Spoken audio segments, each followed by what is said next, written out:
Olá pessoal, eu sou o Luiz do canal Reino Eterno. Esse é um canal que também tem estudos bíblicos e o meu desejo é fazer com que muitos entendam a palavra de Deus. Não se esqueça de se inscrever no canal e de deixar o seu like no vídeo. Deus abençoe a sua vida em nome do Senhor Jesus. Marcos capítulo 13, verso 3, Marcos 13, 3. No Monte das Oliveiras, defronte do templo, achava-se Jesus assentado, quando Pedro, Tiago, João e André lhe perguntaram em particular: dize-nos, quando sucederão estas coisas? E que sinal haverá quando todas elas estiverem para cumprir-se? Então Jesus passou a dizer-lhes: vede que ninguém vos engane. Muitos virão em meu nome dizendo: sou eu. Enganarão muitos. Quando porém ouvirdes falar de guerras e rumores de guerras, não vos assusteis. É necessário assim acontecer, mas ainda não é o fim, porque se levantará nação contra nação, reino contra reino. Haverá terremotos em vários lugares, também fomes. Estas coisas serão o princípio das dores.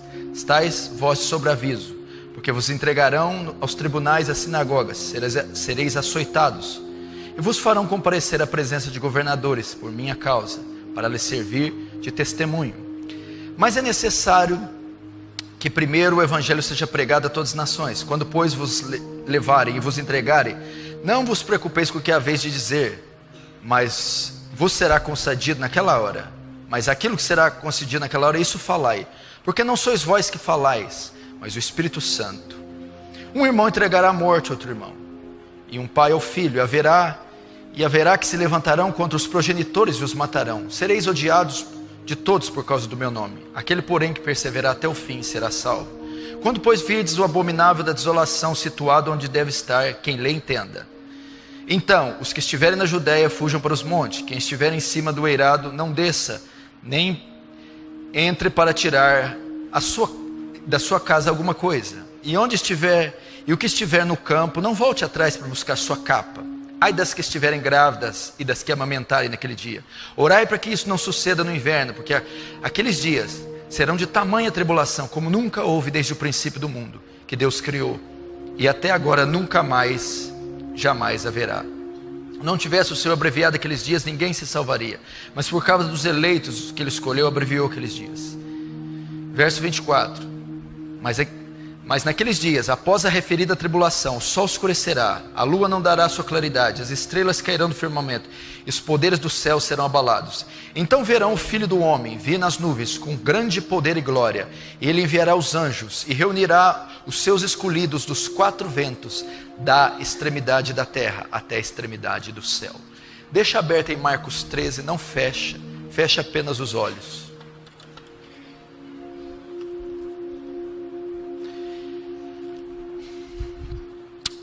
Santo Jesus, pedimos agora, Senhor, a sua graça sobre nós, o seu auxílio na exposição desse texto.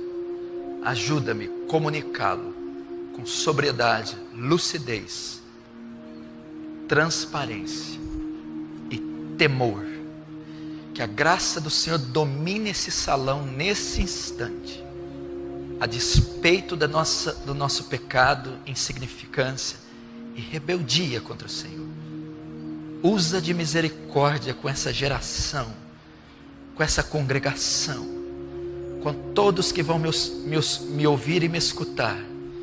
Manifesta teu poder, livra-nos da ira vindoura, não deixa nenhuma mente aqui dispersa, nenhum coração irreverente diante daquele que é 3 vezes santo. Abre ouvidos para ouvir tua palavra, abre corações para crerem na tua palavra, e abre mentes para que tenham entendimento. Salva-nos e seremos salvos, liberta-nos e seremos livres, santifica-nos e seremos santos. Faz teu reino avançar, receba a glória para si e nos conforma à imagem do seu Filho. Amém. Porque o tema que eu vou tratar é o tema que nós estamos vivendo. Ele é atual, ele é pertinente, ele é oportuno. É o Apocalipse. nós podemos dizer que nós somos a geração mais apocalíptica que já existiu. Por quê? Porque nós somos a última geração.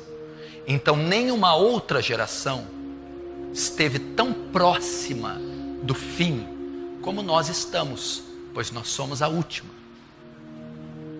Jesus aqui, ele está no Monte das Oliveiras. Ele está sentado com os seus discípulos. Essa aqui é a última semana de vida de Jesus. É uma quarta-feira. Quarta-feira à tardezinha, eles estão no crepúsculo da tarde. À medida que o tempo vai passando, o céu vai se enegrecendo, o dia vai terminando. É a semana da paixão de Cristo. É a quarta-feira. Na sexta, ele vai ser morto. Ele vai ser crucificado. Ele termina aqui o seu último ensino público. Não há mais nenhum registro de algum ensino de Jesus. Ele passou o dia ensinando. Ele está terminando o dia. E ele vai para a quinta-feira preparar a Páscoa. Os preparativos para a Páscoa. Os preparativos para a última ceia. Então, essas vão ser suas últimas palavras, até ele ser condenado e ser crucificado. Então, na quarta-feira à noitinha, ele se assenta com os discípulos. Depois de dizer da destruição do templo, os discípulos então, aproveitando o ensejo da declaração de Jesus, dizem: Mestre, que sinal o Senhor nos dá? Quando sucederá todas essas coisas? Eles já sabiam que o Messias estava prestes a morrer, significando que o seu tempo na terra tinha terminado. Ele havia cumprido o seu propósito e todas as profecias messiânicas do Antigo Testamento já haviam sido cumpridas em Jesus. O Verbo havia se encarnado. Maria deu à luz a um menino. Ele cresceu sem pecado, cumpriu a justiça de Deus, morreu na cruz, levou nosso pecado, pagou a dívida e ressuscitou dos mortos. Nisso consiste a história de Jesus. E aqui ele está uns passos do cumprimento total da sua primeira vinda. Depois que ele fala isso, surge uma curiosidade, surge um temor nos discípulos, sabendo que a trajetória do seu Messias já ia terminar, ainda que eles não aceitassem a morte de Jesus. Eles perguntam: Senhor, quando é que irá restaurar Israel? Quando é que tomará posse do teu reino? Quando é que toda a terra será cheirada do conhecimento e da glória de Deus? Quando é que o fim ocorrerá? Quando é que o Senhor retornará em glória para tomar posse do seu reino? Então Jesus vai dizer. Por que eles perguntaram a Jesus? Porque o próprio Jesus disse: e aquela hora e aquele dia ninguém sabe, nem os anjos do céu, nem o Filho, senão o Pai. Ninguém sabia com exatidão quando o fim iria ocorrer, quando Jesus retornaria, quando o século se consumaria e esse século passaria. Mas ele deixa alguns sinais. Ele deixa sinais. Ele não disse quando ele viria, mas ele disse o que esperar. E baseado nesses sinais, nós, a igreja de Cristo, 2000 anos depois do que ele falou, nós também podemos nos situar, estar alerta e preparados para que esse dia não nos pegue de surpresa. Então ele vai dizer, vai responder a pergunta dos discípulos: quando sucederão todas essas coisas? Que sinais haverão da sua vinda? A vinda de Jesus compreende o julgamento do mundo, a redenção da terra. Nós chegamos no capítulo 14 e encontramos um evento específico. A partir do verso 14 até o 23, vai ser narrado aqui um evento específico. E neste evento, nós saberemos com precisão quando Jesus voltará. Este evento é também um sinal, uma comprovação a respeito da volta de Jesus. É a grande tribulação. Veja comigo no verso 19. Porque aqueles dias serão de tamanha tribulação, como nunca houve desde o princípio do mundo, que Deus criou, até agora, e nunca mais haverá.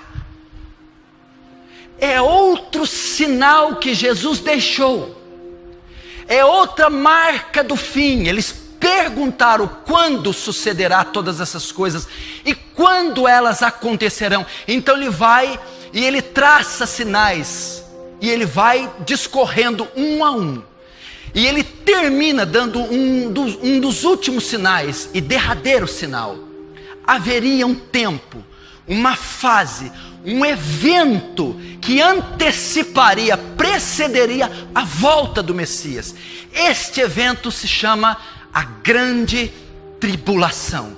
Jesus disse: virá um tempo de tão grande tribulação que nunca houve na terra e nem jamais haverá. Tudo isso que você está vendo, guerras, rumores de guerras, pestes e fomes, Jesus diria que o mundo estaria passando por muitas crises e muito sofrimento. Só que no verso 7 ele vai dizer: porém ainda não é o fim, isso é só o princípio das dores. Isso que nós estamos passando é fichinha. Esses assassinatos, crimes, epidemias, terremotos, esses falsos profetas, é só o princípio. Ele usa um termo aqui da mulher grávida, quando está para dar luz.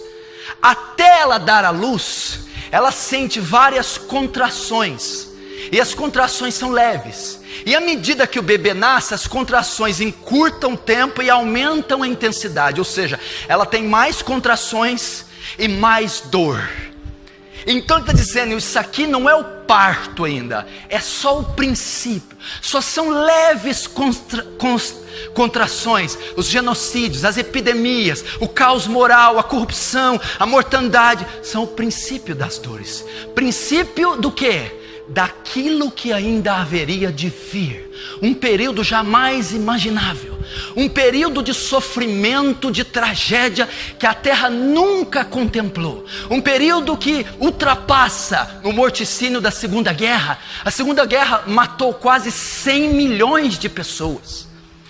Um período pior do que Sodoma e Gomorra, onde Deus mandou descer fogo e consumiu as cidades.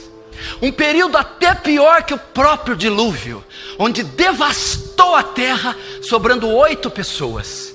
Jesus disse que seria um período de tão intenso sofrimento, de tão grande calamidade, de tão grande tormento, que a terra nunca tinha presenciado até então um período como esse, e nunca mais vai presenciar. E esse período ele chama grande tribulação. Haverá uma grande tribulação.